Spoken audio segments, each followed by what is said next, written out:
Bom, obrigado, bispo. Obrigado, Deus abençoe, irmão, esposa, toda a igreja. Eu até achei que era Arthur que ia pregar. Eu estava ali pensando, rapaz, que bênção. Mas nós estamos hoje aqui no primeiro dia da conferência de família. E lá na igreja, quando a gente fala de conferência, a gente fala em alguma coisa que você viu para conferir. Então diga, conferência é para conferir. E nós vamos fazer algumas conferências aqui na palavra. Vamos olhar para a Bíblia e vamos ver o que de fato a palavra do Senhor nos ensina acerca de família. Amém? A gente sabe que não tem como hoje a gente falar tudo que a gente vê que pode ser dito acerca de família. Por mais que alguém quisesse dizer tudo sobre família, ainda não conseguiria dizer nem o começo de tudo aquilo que se refere à família, de todas as temáticas, de todos os assuntos, de tudo aquilo que a Bíblia nos ensina. Mas eu creio que aquilo que vai ser dito nessa noite vai ser de grande bênção para a nossa vida. Amém? Abre então a sua Bíblia comigo. Já que nós vamos conferir, vamos começar pela ordem cronológica. Vamos lá para Gênesis.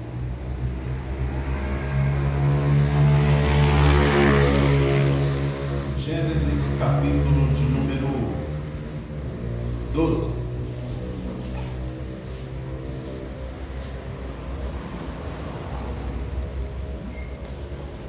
Gênesis 12.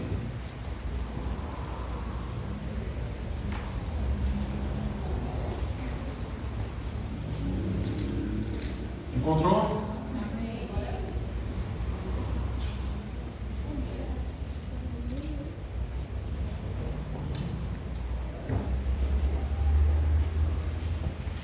Diz assim, versículo de número 1: Ora, disse o Senhor a Abrão: sai da tua terra, da tua parentela, da casa de teu pai, e vai para uma terra que eu te mostrarei. De ti farei uma grande nação, te abençoarei e engrandecerei o teu nome. Se tu uma bênção, abençoarei os que te abençoarem e amaldiçoarei os que te amaldiçoarem. Em ti serão benditas quem? Em ti serão benditas quem? Todas as famílias da terra. Em ti serão benditas todas as famílias de onde? Da terra. Da terra. Amém. Glória a Deus. Você pode ver que quando a gente fala em família, quando a gente fala em relacionamento familiar, nós falamos sobre o princípio de tudo aquilo que basicamente existe. Quando Deus cria a humanidade, Deus ele fez o primeiro casamento, Deus ele une o primeiro casal, e Deus instituiu os princípios de família lá em Gênesis capítulo 1 e capítulo 2. Ele cria o homem à sua imagem, cria o homem à sua semelhança. Quando ele olha para o homem, enquanto o homem estava trabalhando para Deus, Deus viu que não era bom que o homem estivesse só.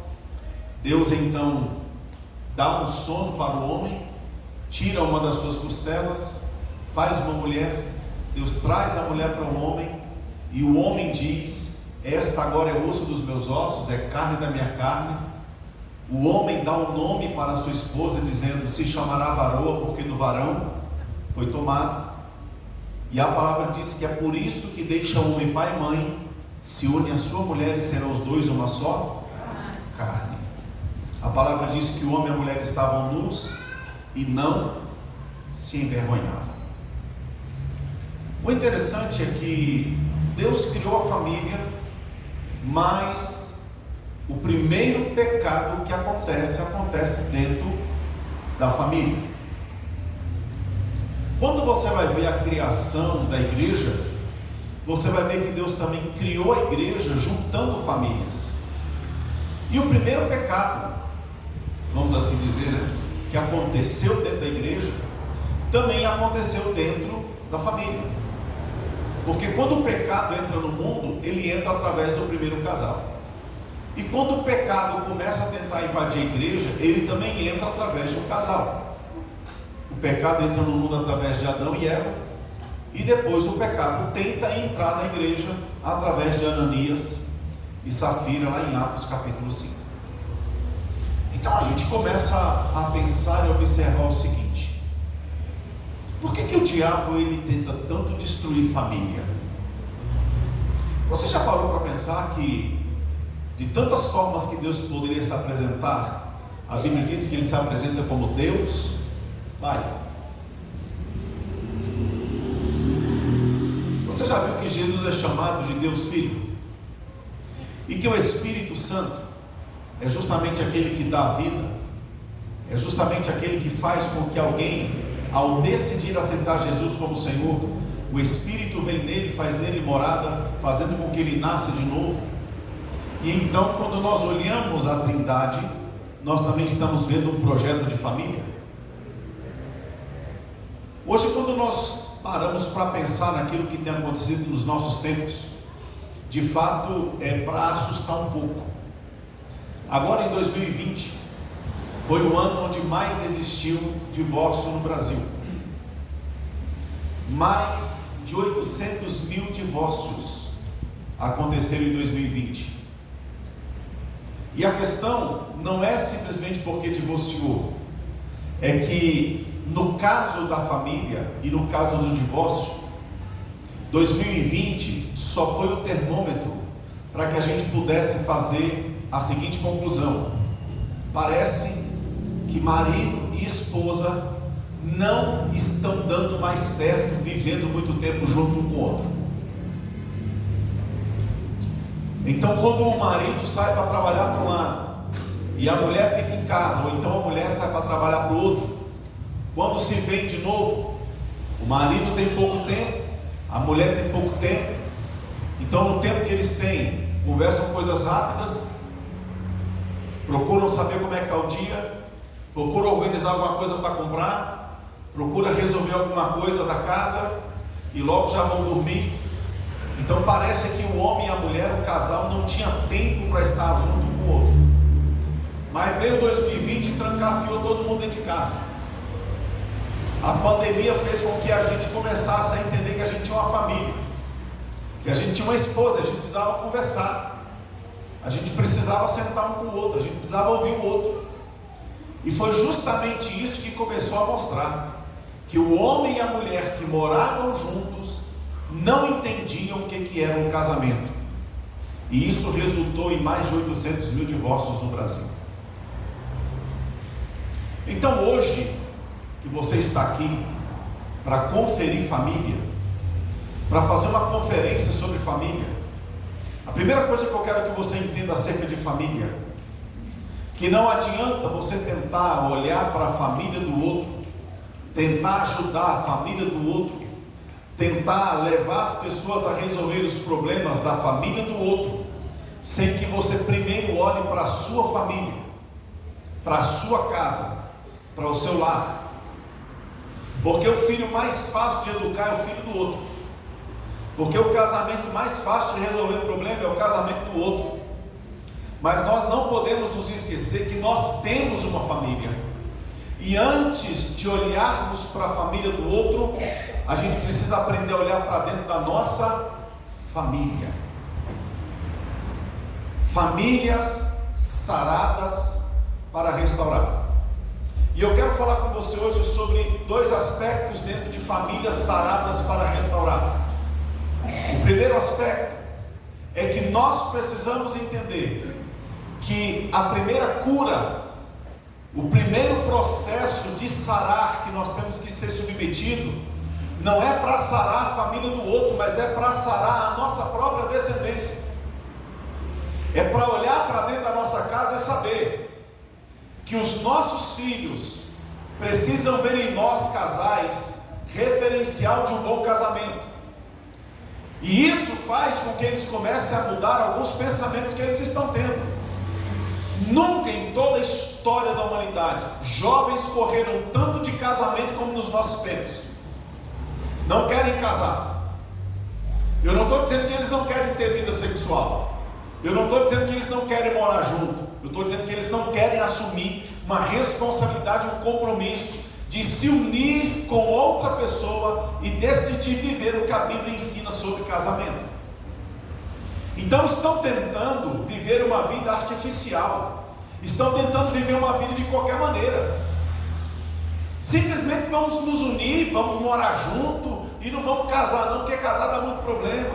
Conheço um monte de gente que morou junto, nunca teve problema. No dia que casou, começou a ter problema, teve que separar. A mentalidade da banalização hoje, ela tem sido muito forte no nosso meio.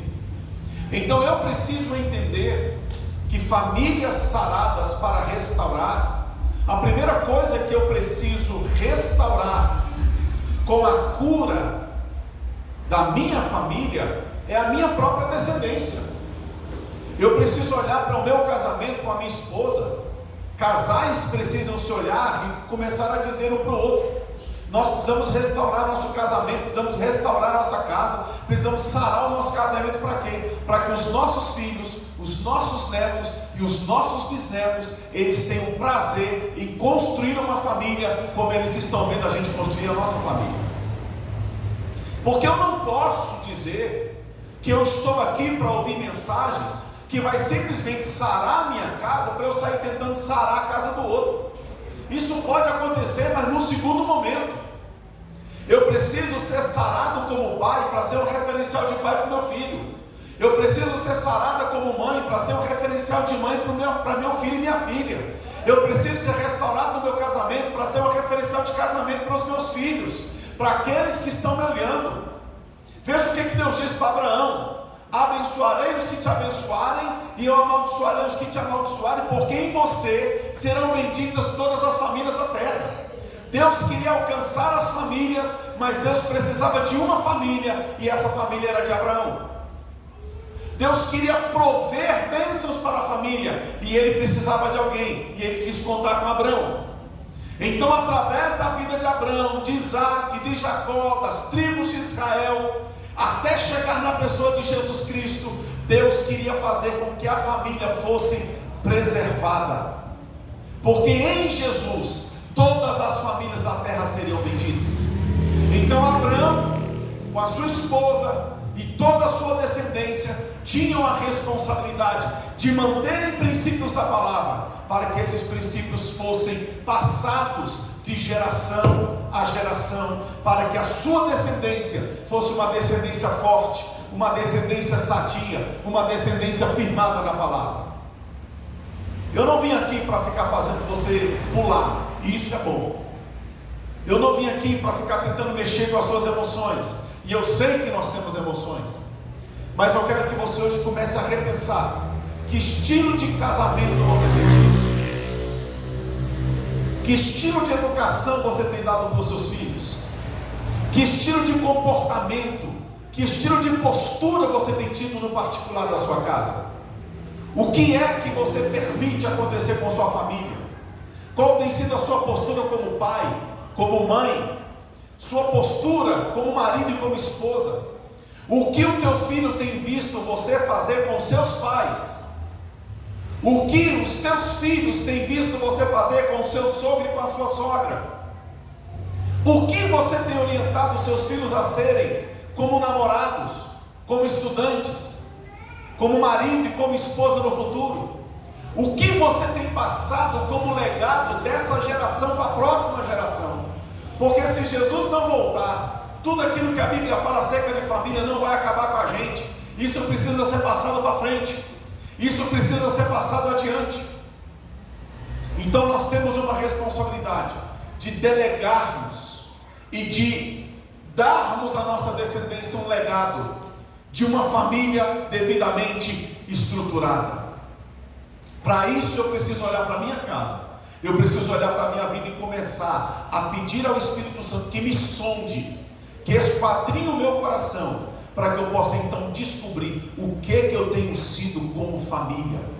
e o que eu tenho gerado a partir da minha família, como famílias que estão vivendo e estão convivendo no meio da sociedade. Abra sua família em Zacarias capítulo 9, e eu quero esmiuçar esse texto com você. Zacarias está lá no Antigo Testamento, capítulo 9. É o penúltimo livro do Antigo Testamento, se ficar mais fácil para você. Acha Mateus, volta um livro, Malaquias, e volta outro livro, Zacarias. Você encontrou, diga amém. Poucos encontraram. Zacarias capítulo 9, versículo 8. Está comigo? Vamos ler então, diz assim: acampar-me-ei, a minha versão é Almeida Revista Atualizada. O texto diz: acampar-me-ei ao redor da minha casa, para defendê-la contra forças militantes, para que ninguém passe, nem volte, que não passe mais sobre eles o opressor, porque agora vejo isso com os meus olhos. Então agora olhe para cá e vamos olhar um pouquinho diferente para esse texto. Eu quero pegar partes desse texto para falar um pouquinho com você hoje sobre família. O interessante é que na visão do profeta, quando ele para falar sobre a situação do povo de Israel, quando ele para entender o que Israel estava vivendo, o profeta não tenta resolver o problema de toda a nação. Escute bem, preste atenção, porque isso pode ser fundamental para a sua vida. O profeta, por mais que ele falasse às pessoas, ele sabe que apenas a fala não seria suficiente para ajudar pessoas a mudarem de vida. O profeta entende que a fala profética, que a palavra profética, ela é boa e ela é poderosa, mas ela pode ter a sua eficiência potencializada a mais, se a fala vier acompanhada com a vida de quem fala. Então dizer que tem que fazer e não fazer, é melhor fazer sem dizer, porque quem observa o que você faz te imita, mas quem ouve o que você fala e não vê você fazendo tem aversão. É diligente quem faz e influencia pela atitude, ao passo que é negligente e hipócrita quem manda fazer e não tem atitude. Porque a frase faça o que eu mando, mas não faça o que eu faço, não serve para a gente. Amém? Quando você vê Paulo escrevendo Efésios no capítulo 5, versículo 1, Paulo vai dizer assim: queridos irmãos, sede pois imitadores de Deus, como filhos amados. E depois você vai ver Paulo em outra ocasião dizendo: sejam meus imitadores, assim como eu sou de Cristo. Diga comigo: sejam meus imitadores, assim como eu sou de Cristo. Quem disse isso foi Paulo. Agora preste atenção: Paulo não andou fisicamente com Jesus, Paulo não foi discípulo de Jesus, Paulo não viveu na mesma época de Jesus, Paulo ele não viu Jesus pregar, Paulo não seguiu Jesus, Paulo não viu Jesus ministrar o Sermão do Monte, Paulo não viu Jesus curar pessoas, Paulo não ouviu uma pregação de Jesus. Pelo contrário, ele se tornou perseguidor daqueles que se diziam discípulos de Jesus. Como é que Paulo vem dizer para a gente imitar ele como ele imitava Cristo? Que tipo de relacionamento Paulo tinha com Jesus para ver em Jesus o que se deveria fazer, ao ponto dele fazer e dizer para as pessoas: se vocês querem imitar Jesus, podem me imitar, porque eu sou imitador dele. Glória a Deus. Então, que tipo de vida é essa que Paulo tinha com Jesus? Porque talvez é muito fácil alguém dizer: você tem que ser como Jesus, você tem que andar como Jesus, você tem que tratar como Jesus tratava. E as pessoas ficarem se esquivando, dizendo: mas se eu visse Jesus aqui pessoalmente, até que eu poderia fazer, mas Jesus não está aqui. Pois é, Jesus também não estava no dia a dia de Paulo, Jesus não estava fisicamente com Paulo. Então, que tipo de vida é essa que Paulo tinha com Jesus, a ponto de dizer: eu imito o que Jesus faz, então podem me imitar, porque vocês vão fazer o que ele está fazendo? Essa vida é a vida de relacionamento, de intimidade. Paulo tinha vida de leitura, Paulo tinha vida de oração, Paulo sabia olhar para a palavra, Paulo sabia depender de Deus, Paulo sabia ser humilde e manso de coração para aprender de Jesus como deveria ser o seu relacionamento, como deveria ser o seu relacionamento com o seu próximo. Por isso que Paulo dizia: podem me imitar, porque no meu dia a dia eu já vivo tudo aquilo que Jesus viveria se ele estivesse no meu lugar. Então, se Paulo disse isso, eu também hoje posso dizer que eu também posso imitar Jesus, porque eu tenho inclusive o que Paulo não tinha. Paulo tinha o Antigo Testamento, eu tenho o Antigo e o Novo. Paulo tinha a lei, e eu tenho o livro da graça. Paulo conhecia Gênesis, Êxodos, Levíticos, Números e Deuteronômio, Josué, Juízes, Ruth. Paulo conhecia a antiga aliança, mas nós conhecemos Mateus, Marcos, Lucas, João, Atos, Romanos, 1 Coríntios, 2 Coríntios, Gálatas, Efésios, Filipenses, Colossenses, 1 Tessalonicenses, 2 Tessalonicenses, 1 Timóteo, 2 Timóteo, Tito e Filemão. Nós conhecemos o Novo Testamento e temos acesso às palavras de Jesus Cristo.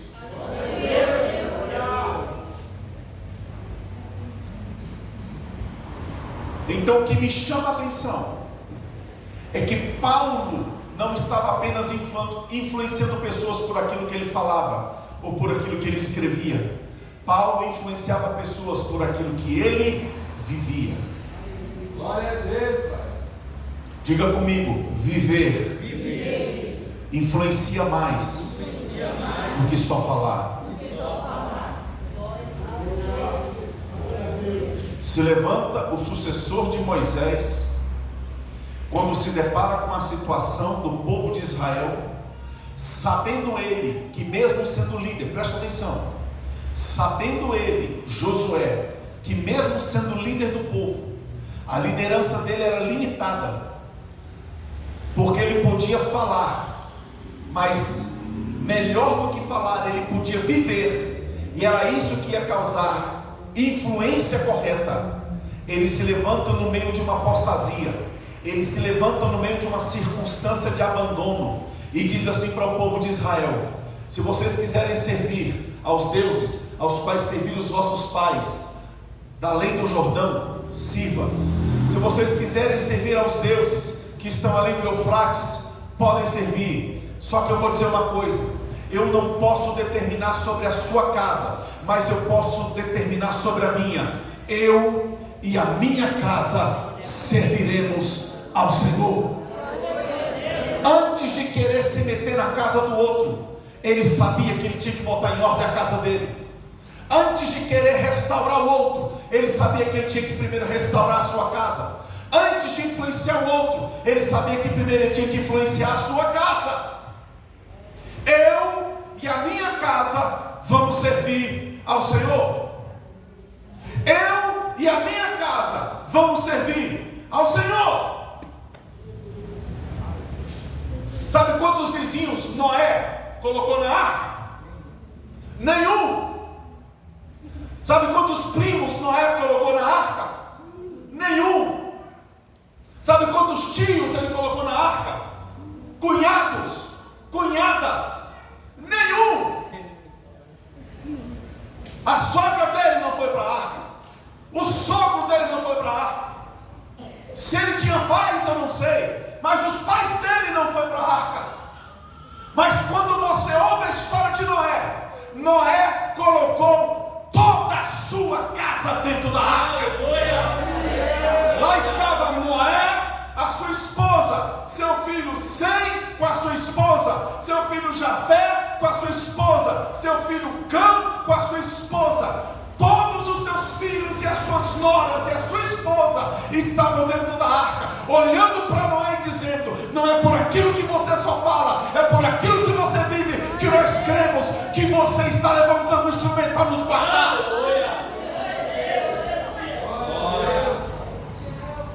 Não é ficar reunindo família dos outros para ficar tentando botar ordem na casa dos outros, não. Põe ordem na sua casa, porque a ordem vai ser atrativa para o outro, e o outro vai querer botar ordem na casa dele, porque ele vai olhar a ordem na sua casa, e ele vai começar a querer colocar ordem na casa dele. Agora nós estamos aqui diante do profeta Zacarias, que entendia que a regra de funcionamento não é começar pela casa dos outros, mas é primeiro começar pela sua casa. Não é ficar falando só para os outros ouvir, mas é dar bom testemunho para que os outros vejam. Olha o que Zacarias começou a fazer. A primeira coisa que a Bíblia diz, ele disse assim: acampar-me-ei. Diga, acampar-me-ei. Acampar-me-ei. Vamos trocar para o nosso português. Diga, vou me acampar. Vou me acampar. Diga de novo. Vou me acampar. Mais forte. Vou me acampar. A Taguatinga te ouviu. Vou me acampar. O profeta, a primeira coisa que ele disse: eu vou me acampar. Ele disse eu. Ele não ficava: se acampe por mim. Ele não ficava: ore por mim. Ele não ficava: vem tentar me ajudar. Não, ele disse eu. A família é minha. O primeiro senso é de responsabilidade própria. A esposa é minha, o marido é meu, os filhos são meus, a casa é minha, responsabilidade é minha. Se tem alguém que tem que fazer alguma coisa, sou eu. Não adianta ficar vindo para a igreja em campanha de oração por família, pedindo a Deus para salvar a família. Aí traz roupa, traz foto, traz água, recebe unção, leva para casa, tenta fazer com que isso influencie, e a própria pessoa que é a responsável pela família não se move, transferindo a responsabilidade. Aí é o pai e a mãe que transferem a responsabilidade de educação do filho para a escola, é o pai e a mãe que transferem a responsabilidade de educação do filho para a igreja, é o pai e a mãe que transferem a responsabilidade de educação do filho para a babá, para a creche, é o pai e a mãe que transferem a responsabilidade de educação do filho para o pai, ou para o avô, ou para o tio, não assume responsabilidade. É o pai que não quer assumir responsabilidade da educação do filho, olha para a mãe e diz: tu vai lá, você resolve, você dá jeito. É a mãe que diz: meu marido nunca foi numa reunião da escola, meu marido nunca conversou com meu filho, meu marido quando fala é só para bater, nunca sentou para conversar. Porque é isso, transferência da responsabilidade pessoal. O profeta disse: se alguém quiser, pode vir comigo, mas independente de alguém, eu vou fazer o que eu tenho que fazer.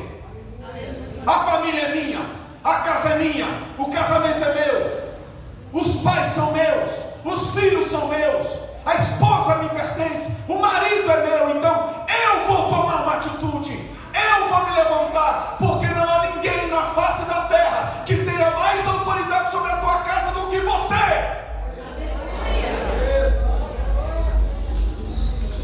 Eu quero encorajar você a se levantar dentro da sua casa. Eu quero encorajar você a se levantar dentro do seu lar. Porque não é fácil olhar para a esposa e dizer: me perdoa, eu tenho errado, mas a partir de agora eu vou me posicionar do jeito certo. Não é fácil se levantar diante dos filhos e dizer: até hoje papai e mamãe está errando com vocês, está deixando vocês fazerem tudo que vocês querem, ou então está oprimindo vocês com uma educação errada, mas a partir de agora nós vamos mudar isso e vamos colocar tudo em ordem, porque eu me levanto dentro da minha casa. Glória a Deus.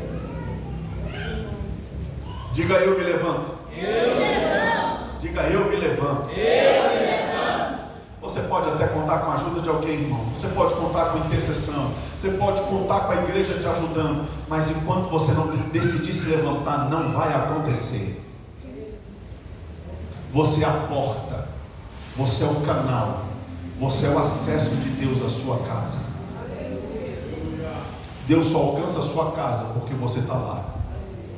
E através da sua vida, das suas atitudes, do seu comportamento, o Senhor está querendo alcançar a sua casa, a sua família. Olha o que o profeta disse: eu o que? Vou me acampar. Diga, acampar. Quando ele fala de acampar, ele fala de vigilância. Quando ele fala de acampar, ele fala de alguma coisa que era móvel. Quando ele fala de acampamento, ele fala de um processo de sentinela, de um processo de guarda. Tanto é que ele diz: eu vou me acampar onde? Dentro da casa? Não, você não se acampa dentro de casa, você mora na casa. Portanto, se acampar é um processo onde você se ausenta da família, você se afasta um pouco da centralidade da casa, para que um pouco distante você tenha uma visão maior do que está acontecendo. Porque às vezes nós estamos tão mergulhados em problemas, em dificuldades, problema com o filho, problema financeiro, problema de saúde, que a gente vai perdendo a noção da família. A gente vai se esquecendo das pessoas e a gente começa a pensar só na gente. Por isso que ele disse: eu vou me acampar. Isso quer dizer, eu vou sair do meio durante um certo tempo e vou começar a olhar de fora. Tanto é que ele diz: eu me acamparei onde? É dentro da casa? Não, ele disse: eu me acamparei ao redor. Tem como alguém se acampar ao redor estando apenas vizinho? Não. Acampar ao redor significa você estar mudando de posição dentro de um diâmetro de ação, onde você tem como foco verificar o que está acontecendo no teu alvo de observação. Então, se acampar ao redor da casa é você começar de fora a olhar o que está acontecendo. É você começar a se movimentar para verificar o que está acontecendo com a sua casa. É você de vez em quando chamar o marido, sentar com ele e conversar sobre o casamento. É chamar a esposa, sentar com ela e conversar sobre o casamento. É sentar com os filhos e conversar sobre família. De vez em quando é assistir o desenho que o teu filho está assistindo e que você acha que é só entregar um celular na mão dele que está tudo resolvido. De vez em quando é sentar com o teu adolescente para ver qual é a série que ele está maratonando na Netflix, para você perceber se o diabo não está influenciando a cabeça do teu adolescente. Porque deixa eu te contar um segredo do diabo: ele não quer tirar os nossos filhos da igreja. O diabo quer matar os nossos filhos dentro da igreja, através de matar os nossos filhos dentro da nossa casa. O diabo quer que os nossos filhos eles cresçam na igreja e se tornem meramente religiosos. Homens e mulheres que estão aqui dentro de quatro paredes, sem temor a Deus, que não oram, que não leem Bíblia, que não adoram, que não se consagram ao Senhor e vão vivendo uma vida de qualquer maneira. O profeta disse: eu vou me acampar ao redor da minha casa. Vai ter hora que eu vou estar no canto, vai ter hora que eu vou estar no outro canto, vai ter hora que eu vou para a sala, vai ter hora que eu vou para a cozinha, vai ter momento que eu vou lá para o portão, vai ter momento que eu vou para a frente da casa para olhar, vai ter hora que eu vou lá no casamento, vai ter hora que eu vou nas finanças, eu vou falar com o meu filho mais velho que está entrando na puberdade, que eu tenho que ensinar para ele sobre a mudança do corpo, sobre o sexo. Eu vou lá no namoro da minha filha e dizer: isso aqui está errado, você está se vestindo assim, isso não é certo, você vai despertar seu namorado de coisa que não deve. Eu vou lá na minha criancinha e dizer para ela: papai te ama, papai tem bênção para a tua vida, Jesus ama você e quer abençoar ainda mais a sua vida. Eu vou lá na minha esposa, sentar com ela, conversar com ela, me consertar com ela, pedir perdão para ela, perdoá-la, andar em amor com ela, aprender a viver a vida comum do lar. Eu vou lá no meu marido, honrar o meu marido, me submeter ao meu marido, viver o que a Bíblia manda viver. Por quê? Porque eu estou me acampando ao redor da minha casa. Diga: eu me acampo ao redor Não é no lugar só, irmão, é ao redor.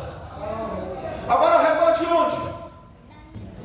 Da minha casa.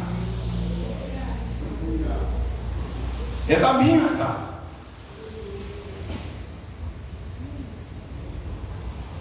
Eu sei como é que pode estar a casa do meu irmão. Eu sei como é que pode estar a casa da minha irmã. Eu sei como é que pode estar a casa dos meus parentes. Eu vou lá, eu visito, eu vejo. Eu vejo como é que meu pai e minha mãe estão tratando meus sobrinhos. Eu vejo como é que meu pai e minha mãe estão tratando meus filhos. Mas olha o que o profeta disse: eu vou me acampar ao redor da minha casa. Eu tenho uma casa. E essa é a minha prioridade. Irmão, ter família e ter casa é uma coisa tão séria que Paulo disse que aqueles que são chamados para desenvolver um ministério, que primeiro eles sejam comprovadamente aprovados em administrarem bem as suas próprias casas. Porque como ele pode cuidar bem da casa de Deus se ele não cuida bem da própria casa que ele tem? Está escrito lá na palavra. Então a ordem é: primeiro lugar, Deus. Segundo lugar, a minha família. Em primeiro lugar é Deus. Segundo lugar é a minha família. Se essa ordem for modificada, e se alguma outra coisa entrar dentro dessa ordem, vai ser problema. Agora, o profeta disse: eu vou me acampar ao redor da minha casa. Quem aqui é casado? Diga amém. Amém. Quem é casado? Diga amém. Amém. Ninguém falou misericórdia não, né? Você que é casado, diga: meu marido.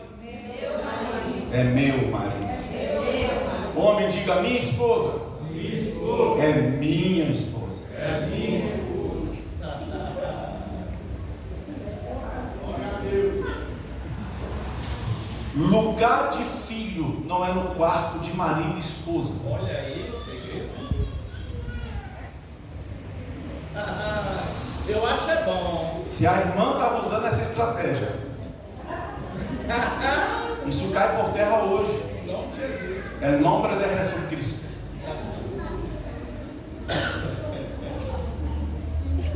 Para com esse negócio de botar a criança para dormir na sua cama.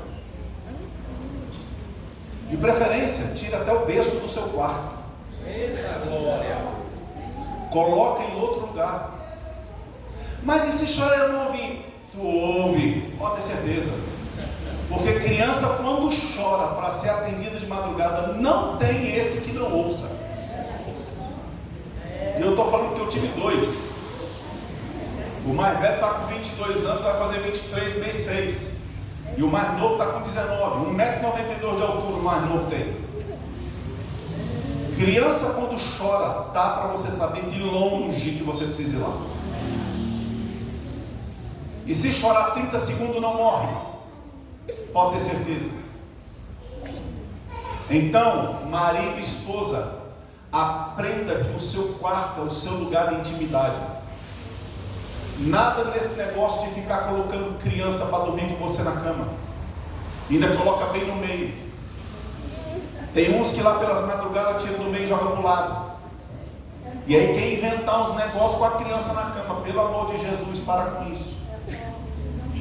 Leva essa criança e bota no quarto dela. Se você faz isso com o seu filho, com a sua filha, com a sua criança, você vai dizer para ela hoje: mamãe está despejando você do quarto. Seu aluguel está vencido, não vamos renovar contrato. A partir de agora você vai dormir no seu quarto, no seu berço. Vai para o outro lugar. Você tem um casamento.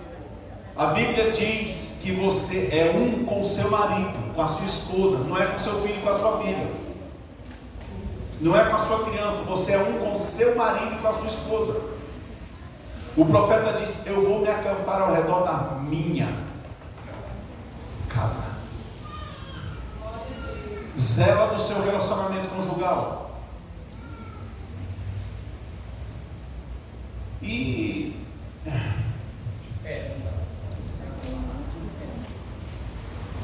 E aí eu já aproveito para dizer uma outra coisa. Vigia com certas coisas também na frente dos seus filhos. Tem intimidade entre marido e mulher que é só com marido e mulher. Com aquela porta fechada, de preferência trancada 2 vezes. Para ninguém entrar e ela não correr.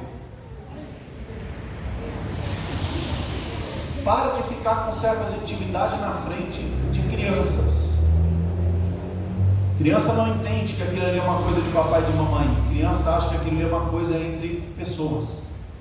E daqui a pouco a criança ou está fazendo ou está aceitando que se façam com ela. Não faça isso. Cuide da sua casa, cuide da sua família. A família é sua. Senta com teu filho e com a tua filha e conversa com ele. Eu não sei se 1h da manhã é hora para a namorada ainda estar amassando o sofá da sua casa. Eu não sei se 1h30 da manhã é hora de rapaz ainda estar arrancando tinta do teu portão. Então você precisa talvez colocar uns freios em algumas coisas dentro da sua casa. Eu não sei, ou melhor, eu sei, mas quero que você entenda que não é correto um menino namorar com a Joana e receber telefonema da Sebastiana. Quem está falando? A Sebastiana, eu quero falar com o Juninho.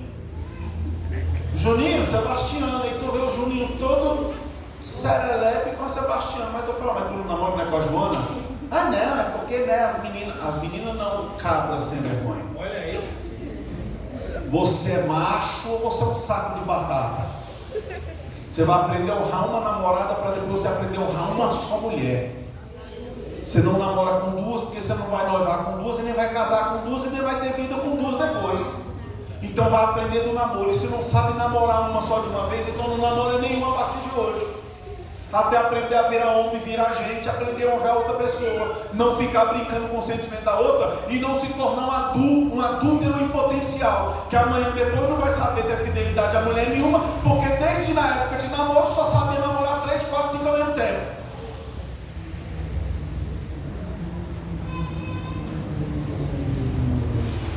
Tudo bem, não tem amém não, eu estou tranquilo. Está tudo em paz.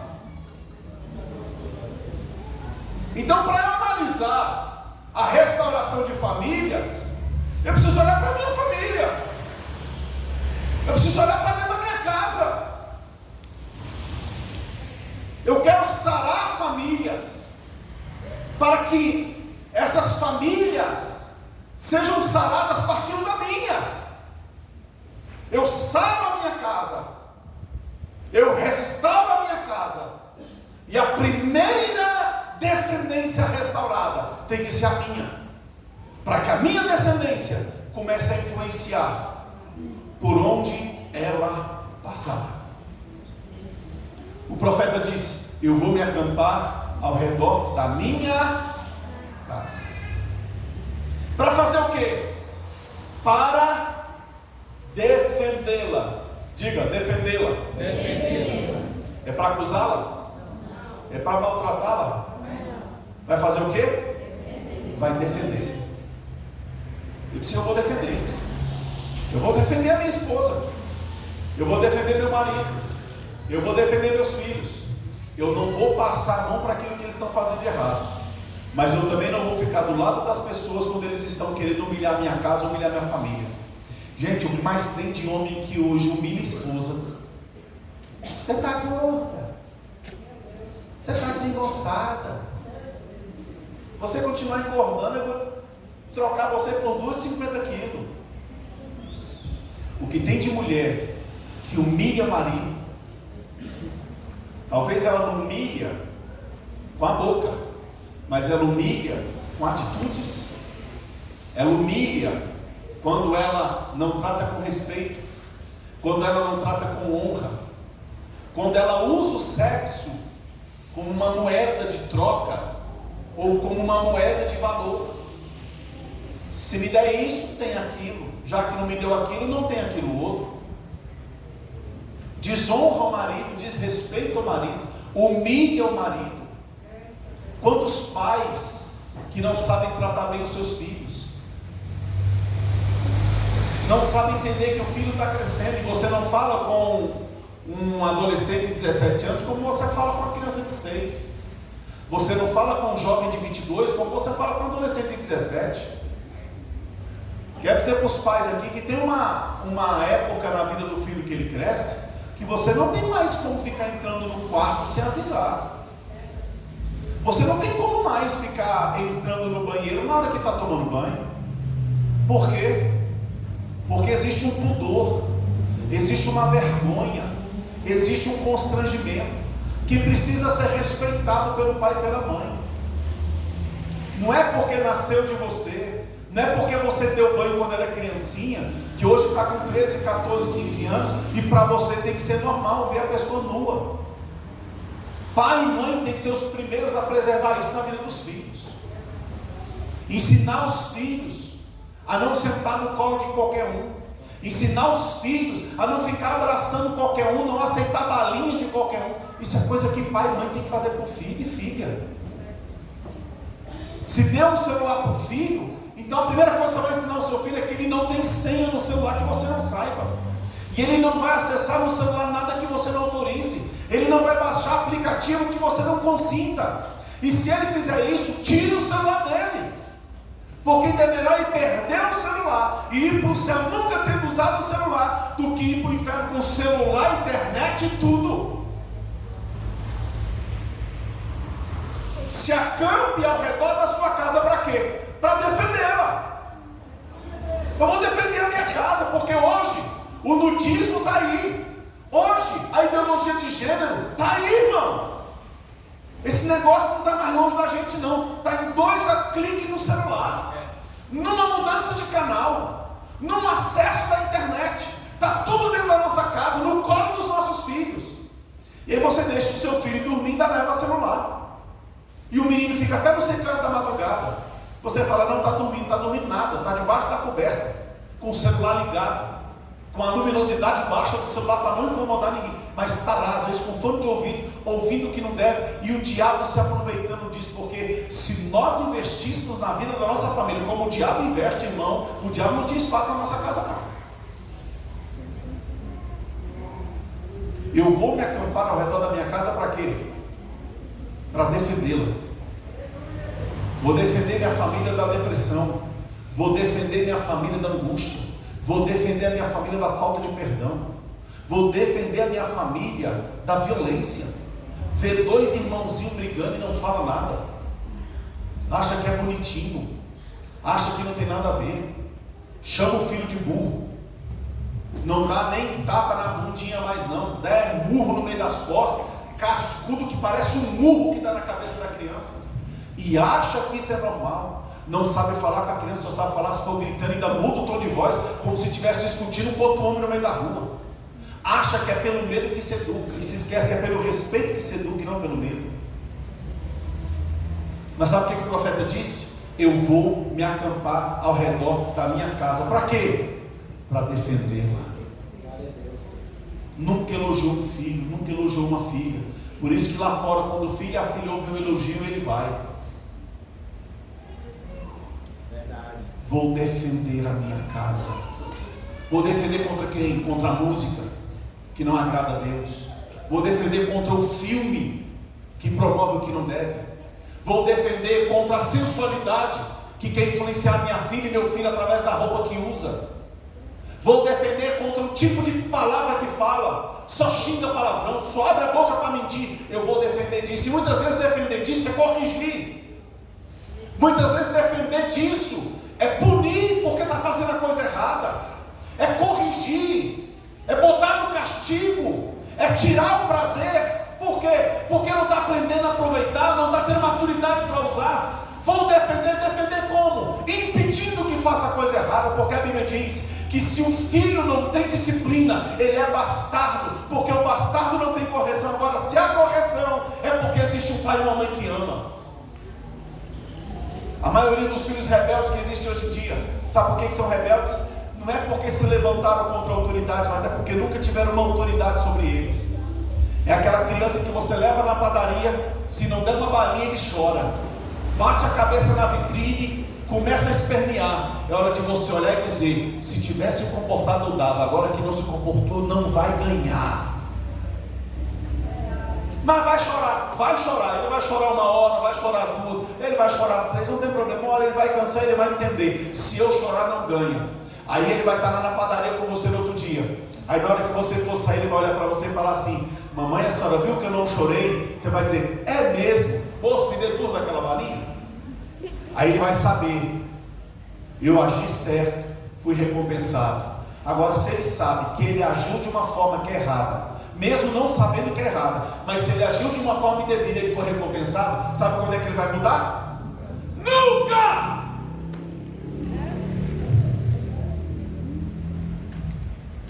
Sabe por que o marido levanta a mão para bater na mulher muitas vezes? Porque em casa, quando era pequenininho, levantava a mão e batia na mamãe. Sabe o que a mamãe dele e o pai dele dizia? Que gracinha, meu Deus. No dia que o seu filho levantar a mão para te bater, independente da idade dele, mostra para ele o tamanho da sua mão. E você vai ver que se ele fizer, ele faz uma vez só. Com muita insistência, 2. Mas pela 3ª vez, irmão, o poder do Espírito Santo já vai fluir da tua vida com tanta unção e glória, que todo espírito gadareno que tiver na vida da tua criança não vai voltar mais. Glória! Não estou mandando você espancar seu filho. Estou dizendo para que você eduque o seu filho e mostre para ele que muitas vezes o erro causa dor e problema, mas o acerto recompensa e alegria.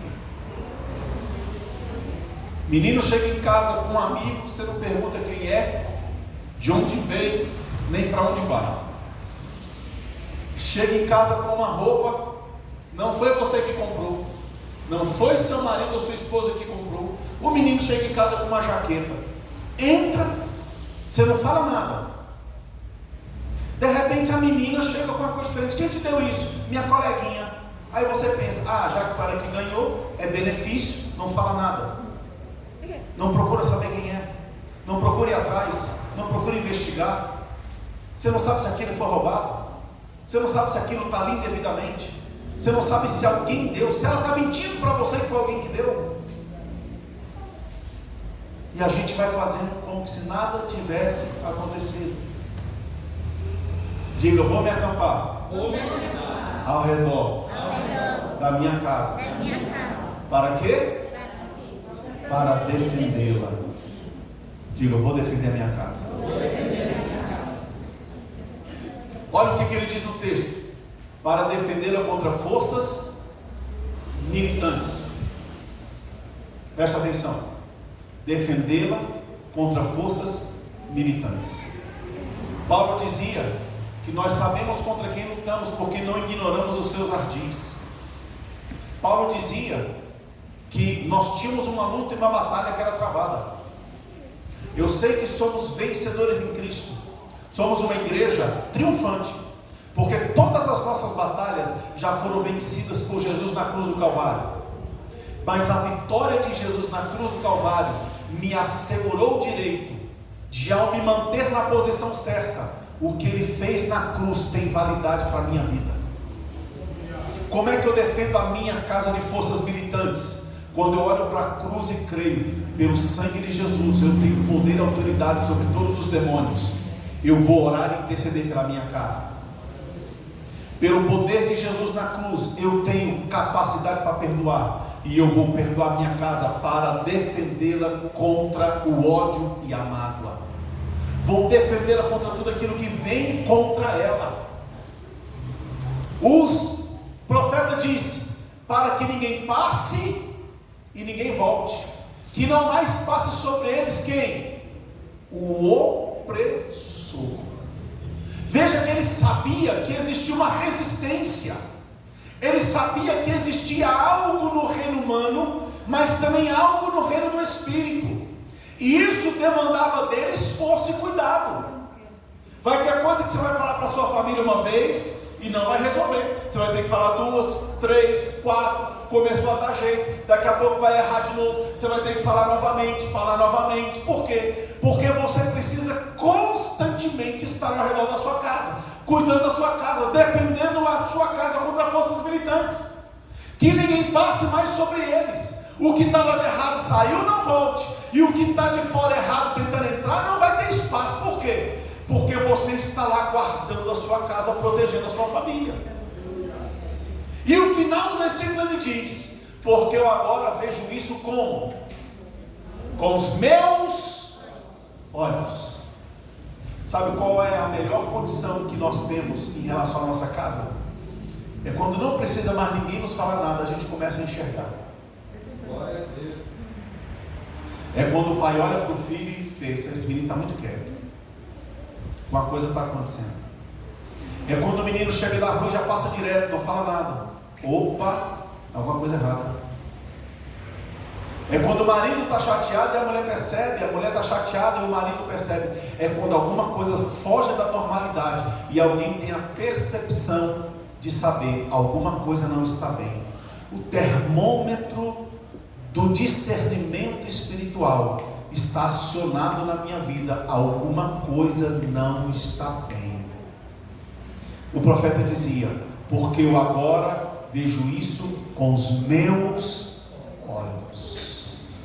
Paulo orava e dizia: Pai, eu oro pela igreja dos Efésios, para que eles recebam o espírito de sabedoria e de revelação, no pleno conhecimento de Deus, tendo os olhos iluminados. Os olhos iluminados.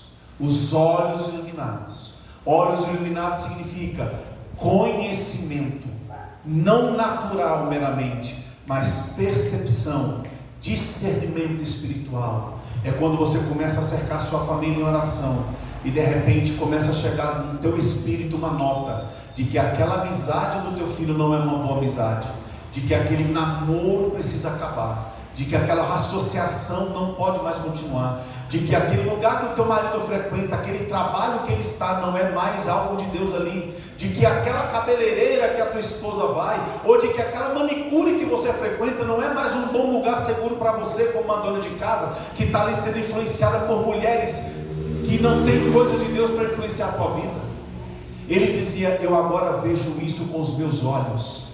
São as pessoas que conseguem perceber na fala de um filho um traço de depressão, de opressão, de rebeldia, de baixa autoestima, de uma tendência suicida, de uma mágoa, de um ódio guardado. São pessoas que sabem perceber no reino do Espírito, sabem perceber espiritualmente que alguma coisa não está certa. O profeta disse: eu agora vejo isso com os meus olhos. Muitas vezes a gente quer fechar os olhos. A gente vê um menino que não sabe aprender na escola, a gente vê um relacionamento que está complicado, mas a gente faz de conta que nada está acontecendo, porque afinal de contas a gente não sabe nem como resolver. Então vamos levar a vida, deixa a vida me levar, ou a vida leva eu, e vamos embora ver o que dá. O profeta disse: eu vejo com os meus olhos. Se tem coisa na sua casa que você não está vendo, a Bíblia fala lá em Apocalipse que o Senhor da igreja disse: te aconselho que de mim compre colírios espiritual, a fim de ungir os teus olhos, para que veja. Enquanto Paulo estava orando e jejuando 3 dias, ele não viu nada, até que Ananias impôs as mãos sobre ele e orou por ele. A Bíblia diz que como que escamas caíram dos seus olhos, e ele voltou a ver. Existem coisas na nossa casa que nós precisamos ver. Talvez o que está faltando não é na vida da minha família, na minha vida. Talvez está faltando eu ser mais tolerante, eu ser mais amoroso, eu ser mais carinhoso com a minha esposa. Talvez está faltando eu aprender a mudar o meu tom de voz. Talvez está faltando eu entender que meu filho é só uma criança, eu preciso tratá-lo como uma criança. Eu preciso ser firme, mas não ser ignorante. Eu preciso ser verdadeiro, mas não ser bruto. Eu agora vejo com os meus olhos. Sou capaz de perceber o que está errado. Sou capaz de perceber o que está certo. Sou capaz de melhorar o que está bom. Sou capaz de consertar o que está errado. Eu agora vejo isso como? Com os meus olhos. Não vou mais pela conversa de fofoqueiro. Não vou mais por aquilo que estão dizendo. Podem estar dizendo a coisa errada. Eu não vou mais por aquilo que estão tentando mexer com as minhas emoções e sentimentos. Não, eu não sou uma bolinha de ping-pong que todo mundo que fala alguma coisa no meu ouvido me joga para um lado e para o outro. Não, eu agora vejo com os meus olhos. Não me movo por emoção, não me movo por sentimento, me movo guiado pelo Espírito. Estou orando pelo meu filho, que Deus disser para mim, eu digo para ele, porque eu não sou apenas pai para ele, eu sou o primeiro profeta que tem acesso à vida dele. Eu sou o primeiro pastor que ele vai ter. Eu sou o primeiro mestre que ele vai ouvir. Eu sou o primeiro líder que ele vai ter. Eu sou o primeiro patrão que ele vai ter. Então eu preciso ser boca de Deus para a vida do meu filho e da minha filha. A Bíblia diz que como flechas na mão do guerreiro, assim é o filho na mão do seu pai. Sabe o que isso significa? Que o pai tem a capacidade de dar o norte para os seus filhos. O pai e a mãe têm a capacidade de dirigir seus filhos, de orientá-los no caminho certo, de mostrar para eles o que pode ser bom, de mostrar para eles o que está errado, de dar a eles um sentido para a vida. Para isso, temos que fazer o que o profeta disse: eu me acampo ao redor da minha casa, eu a defendo contra forças militantes, porque eu vejo com os meus olhos. Não preciso de mais ninguém. Eu vejo porque o Senhor me mostra. Eu vejo porque o Senhor me dá capacidade para isso. E aí, ver com os olhos não é só ver o outro, é ver a si mesmo. A Bíblia diz: examine-se, pois, o homem a si mesmo. Talvez eu não vou só olhar a minha esposa e ver que ela não está cumprindo com o papel dela, mas ver com os meus olhos é saber que, ao olhar para a minha própria vida, ao me autoexaminar, eu vou entender que eu posso não estar fazendo aquilo que é o meu papel fazer. E sabe qual é o papel do marido? Amar a sua esposa. Sabe qual é o papel da esposa? Submeter-se a um marido que a ama como Cristo ama a igreja, e ela se submete como a igreja a Cristo. Sabe qual é o papel desse casal? Criar os seus filhos na disciplina e admoestação do Senhor. Sabe qual é o papel dos filhos? Honrar e respeitar pai e mãe, para terem muitos dias sobre a terra. Princípios estão caindo por terra. A gente que já está de cabeça branca encontra com alguém mais velho, ou com alguém da nossa família, que são os nossos tios, avós e pais, a gente cumprimenta eles como? Como? Benção. Você encontra com essa turminha mais nova, sabe como é que eles cumprimentam a gente? E aí, meu irmão? Às vezes passa e nem fala. Você cuida que não, a porta só bateu, você olhou, o menino já saiu. Porta bateu, você olhou, o menino já entrou, e nem fala com você. Quando passa por você é: e aí? Aí tu diz: e aí o que? Não perguntei nada? Ah, mas nós somos outra geração. Somos. Sabe por que somos uma geração desse jeito? Porque nós não estamos deixando legado. Por isso que conferência Sarados para Restaurar é a conferência onde você precisa ser sarado, passará a sua família, e através de sarar a sua família sarada vai começar a sarar outras famílias. Nós precisamos entender que a nossa casa, ela é uma bênção de Jesus para nós. Não permita que a sua casa viva 1 milímetro abaixo daquilo que Jesus já fez por ela. Que você guarde a sua família, que você guarde o seu lar. Se for preciso pedir perdão, peça. Se for preciso sentar com a sua esposa, se consertar com ela, com o seu marido, faça. Se for preciso sentar com os teus filhos e dizer: até hoje papai e mamãe errou, mas a partir de hoje nós estamos botando ordem nessa casa. Faça, porque Deus vai honrar e abençoar você. Eu encerro só dizendo uma coisa para você. Um dia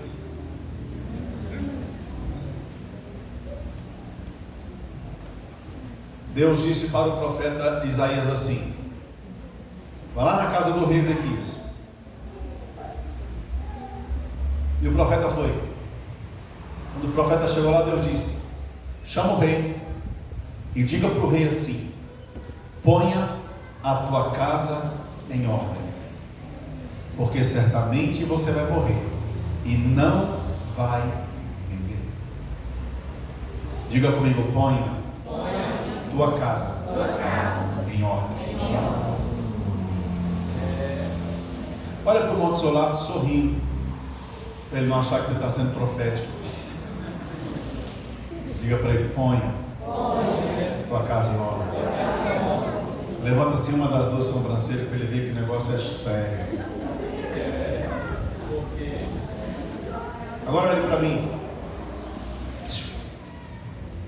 O profeta Isaías saiu de onde ele estava. Ele foi na casa do rei e disse para o rei: põe a tua casa em ordem. Gente, você acha que o profeta estava falando de alguma bagunça de guarda-roupa? Você acha que o profeta estava falando das louças escondidas da cozinha? Você acha que o profeta estava falando daquele guarda-roupa que é uma armadilha? Você acha que o profeta estava falando de um quintal cheio de mato, ou de um jardim mal cuidado? Qual era a casa que o profeta estava falando para o rei? Era a família dele. Era aquilo que ele estava vivendo. O profeta estava dizendo para o rei: rei, olha o que você recebeu de herança dos seus pais. Olha o que você está deixando de herança para os seus filhos. Rei, está na hora de você botar a sua casa em ordem. Está na hora de você botar a sua família em ordem. Está na hora de você começar a olhar para a sua casa, porque você cuida do reino, você cuida do palácio, você cuida do exército, você cuida da agricultura, você cuida das fazendas, você cuida de tudo, mas não está cuidando da sua casa.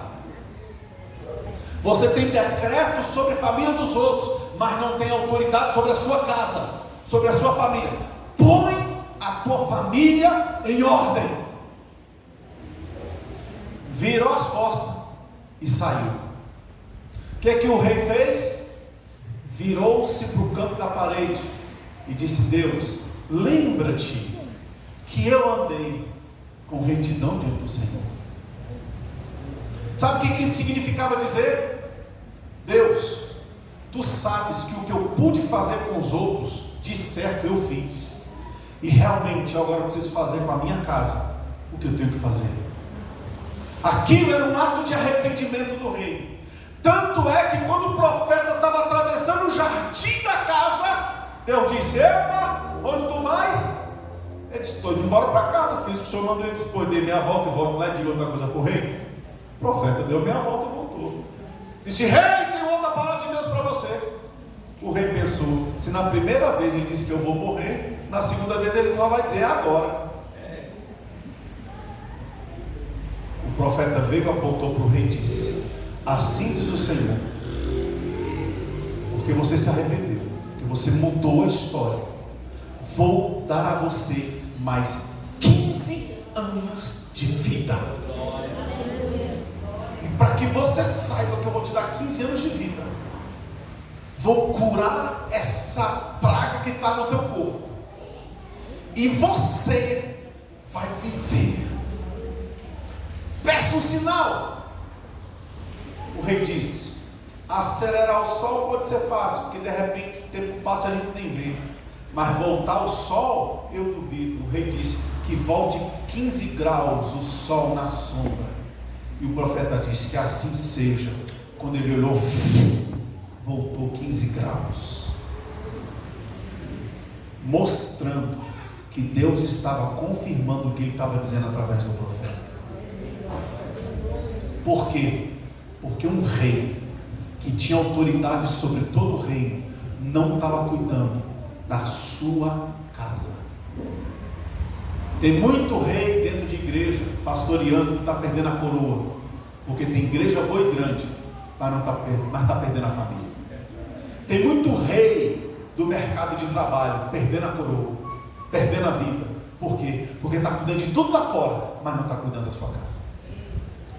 Tem muito bom professor, recebendo prêmios e mais prêmios de educação, e que não sabe educar um filho dentro de casa. Tem muito médico cuidando da saúde de todo mundo, mas não sabe cuidar emocionalmente da saúde da sua família. Tem muito crente orando por muita gente lá fora, mas não tem a capacidade de orar por alguém da sua casa. A gente tem paciência com os outros, mas não tem com os dentro de casa. Diga: eu me acampo ao redor da minha casa para defendê-la contra forças militantes, porque eu vejo com os meus olhos.